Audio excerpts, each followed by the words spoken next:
Bonjour et bienvenue pour un nouveau tuto d'utilisation de notre logiciel Compta by monauto-entreprise.fr.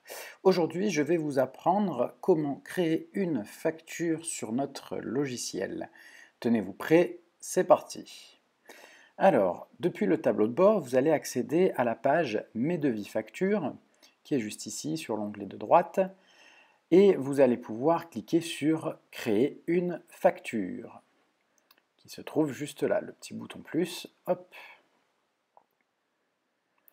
Lorsque vous arrivez sur Créer une facture, vous pouvez sélectionner Facture, Acompte ou Avoir, sachant que pour créer un acompte ou un avoir, il faut au préalable avoir créé une facture. Je sélectionne ensuite mon client dans la liste des clients déjà créés ou éventuellement je vais pouvoir créer un nouveau client ici. Ce n'est pas le cas pour le moment, j'ai déjà sélectionné mon client. Ensuite, je renseigne la date de création de la facture, le délai de validité de la facture et la date d'échéance ou la date limite de paiement. Je peux également mettre un titre à ma facture. Une fois que tout est enregistré, je peux cliquer sur enregistrer et là je vais retrouver donc le numéro de facture ajouté automatiquement et toutes les informations de facturation, mes informations, les informations de mon client. Je retrouve également le titre, les mentions concernant la TVA et les autres mentions légales. J'ai la possibilité également de rajouter un commentaire ou une note si je le veux sur la facture. Et c'est ici que je vais pouvoir ajouter mes lignes de facturation. Lorsque j'ajoute une ligne, je dois d'abord choisir la catégorie. Ça peut être une saisie libre, ça peut être également des frais de débours, ou des frais de livraison, ou encore des frais de déplacement. Donc là, en l'occurrence, je vais créer une facture avec une saisie libre, et je vais renseigner qu'il s'agit d'une prestation de service. Donc je vais mettre ici prestation. Cette information-là n'a pas de grande importance, elle n'apparaîtra pas sur votre facture. C'est plus pour vous aider à vous organiser dans la création de votre facture. Si vous voulez rajouter plusieurs lignes, eh bien, sous prestation, j'ajoute une ligne supplémentaire et vous voyez en fond que des lignes s'ajoutent. Je peux également rajouter une autre ligne, je vais rester en saisie libre et rajouter une ligne par exemple fourniture de marchandises. Voilà. Et lorsque j'ajoute cette ligne, vous allez voir qu'elle s'ajoute également sur ma facture. Voilà, donc là j'ai les différentes lignes. Bien évidemment, maintenant il va falloir que je mette la description, la quantité, que je sélectionne l'unité et le prix unitaire, et bien évidemment la catégorie de chaque ligne en bout de ligne. Si jamais vous voulez supprimer une ligne, vous pouvez tout à fait supprimer une ligne avec la petite poubelle rouge tout à droite de votre facture. Voilà, donc là je renseigne la description, les quantités, l'unité, le prix par unité, et bien évidemment la catégorie en bout de ligne. Le prix hors taxe se calcule tout seul en fonction de la quantité et du prix par unité. Donc je continue de remplir ma facture, voilà.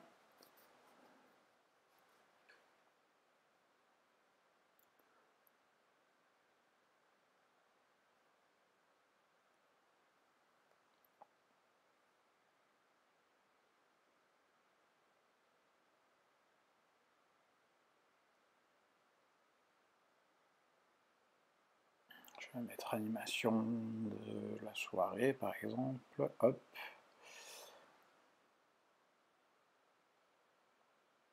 C'est vraiment une facture fictive, juste pour vous donner un exemple. Je resélectionne l'unité, 3 heures, tac, je mets mon prix par unité.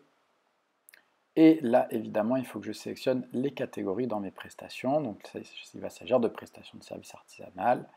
Ça dépend des catégories que vous avez sélectionnées au paramétrage de votre compte sur le logiciel. Une fois que vous avez fini, vous vérifiez, il y a bien le total hors taxe qui est renseigné, et vous pouvez sauvegarder votre facture. Votre facture est sauvegardée en brouillon, et vous allez la retrouver ici en cliquant sur Mes factures. Donc on voit qu'on a bien le dû par les clients qui a été changé. Et ici, je retrouve ma facture. Voilà. Donc, avec mes dates d'émission, ma date d'échéance et en état à faire, qui est équivalent à l'état de brouillon. Tant qu'elle est en état affaires, je vais avoir la possibilité de la modifier, de l'éditer avec le petit crayon qui est juste ici. Donc je reviens dessus. Ma facture étant en affaires, c'est-à-dire en brouillon, je peux la modifier.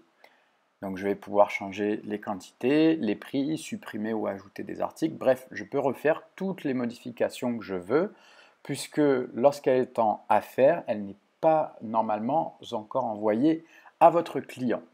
Et donc vous avez la possibilité de la modifier. Voilà, donc là je fais quelques petites modifications sur cette facture. Hop. Voilà, si je veux, je peux revenir encore une fois, rajouter un commentaire, enfin bref, vous pouvez vraiment faire toutes les modifications que vous souhaitez. Et une fois que vous avez fini, vous recliquez à nouveau sur sauvegarder. Et là, cette fois-ci, toujours les mêmes modifications qui ont été faites dans les petits indicateurs. Je reviens sur ma facture et je vais cette fois-ci indiquer qu'elle a été envoyée à mon client. Alors je vais la télécharger pour vérifier d'abord à quoi elle ressemble. Voilà donc ma facture. Donc vous voyez qu'il y a bien les informations de facturation qui sont reprises ici à droite, mes informations d'auto-entrepreneur et les informations de mon client qui sont reprises sur le PDF de ma facture. J'ai bien évidemment le descriptif et les prix, les quantités, etc. qui sont renseignés dans mon tableau de facturation avec mon total à payer, ce qui aurait éventuellement déjà été réglé et le restant dû. Ce qui a déjà été réglé, c'est si on a fait une facture d'acompte. Je peux évidemment modifier la couleur de ma facture à condition que vous soyez abonné à une version Start. Sinon, si vous êtes en freemium, votre facture sera par défaut en noir et blanc comme ceci. Et vous pouvez ensuite télécharger votre facture au format PDF. Là, elle est téléchargée, je vais aller la visualiser. Voilà, je l'ouvre ici. Et donc voici le PDF de ma facture. Donc ça reprend exactement la prévisualisation que vous aviez juste avant. Je reviens sur le logiciel et je vais pouvoir, donc j'ai pu télécharger ma facture, je l'ai envoyée par mon client par mail, à mon client par mail, et là je vais indiquer qu'elle est envoyée. Attention, le logiciel ne gère pas encore l'envoi automatique de vos factures. C'est simplement un état de facture que vous indiquez au logiciel pour vous simplifier le suivi. Ce n'est pas encore l'envoi automatique. Et donc là, vous voyez que ça va avoir un impact également dans votre tableau de bord, puisque sur votre tableau de bord, vous aurez également ici ce que les clients vous doivent. Et donc vous voyez directement dans le tableau de bord l'argent qui est dehors, entre guillemets. Et quand on clique dessus, bien évidemment, ça me ramène sur mes factures. Donc voilà, je suis revenu sur ma facture. Là, je vais pouvoir en modifier l'état. Imaginons que la date d'échéance approche et que je veuille relancer mon client. Et bien voilà, j'ai cliqué sur relancer. Là, je dois effectivement envoyer de mon côté une relance à mon client par mail ou par courrier.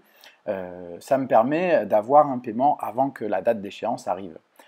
Donc ça permet d'avoir aussi le suivi des factures que vous avez déjà relancées ou pas encore.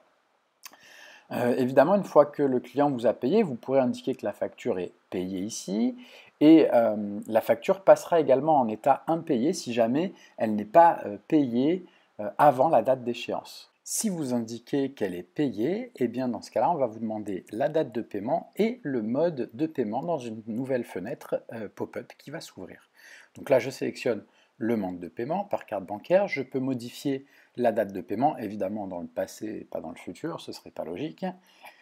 Donc une fois que vous avez sélectionné votre date de paiement, le mode de paiement, vous vérifiez bien que les recettes correspondent. Vous avez de la fabrication de marchandises et de la prestation de services. Je peux valider, je suis d'accord. Voilà, donc là ma facture est bien passée en payé et cela va impacter ma comptabilité, mon tableau de bord, bref, tout le reste dans le logiciel va être impacté. Donc je vais pouvoir également retélécharger cette facture et vous allez voir qu'en retéléchargeant la facture, il y a une nouvelle mention qui apparaît indiquant que la facture a bien été payée à telle date avec tel moyen de paiement. Donc éventuellement, vous pouvez renvoyer à votre client cette facture avec la mention qu'elle est bien payée et on n'a plus de restant dû. Et donc je vous disais, ça va impacter votre comptabilité, donc le tableau de bord notamment. Vos clients vous doivent à diminuer et mon chiffre d'affaires, lui, a augmenté. Et enfin, si vous vous rendez sur l'onglet Comptabilité, Mon livre de recettes, vous allez constater ici que eh bien, le fait d'avoir ajouté cette facture comme payée, ça a créé une nouvelle ligne automatiquement dans votre livre de recettes avec toutes les informations, la date de paiement, le nom du client, le mode de paiement, le montant total et les différentes descriptions et catégories de chiffre d'affaires. Vous pouvez télécharger votre livre de recettes si vous le souhaitez au format PDF.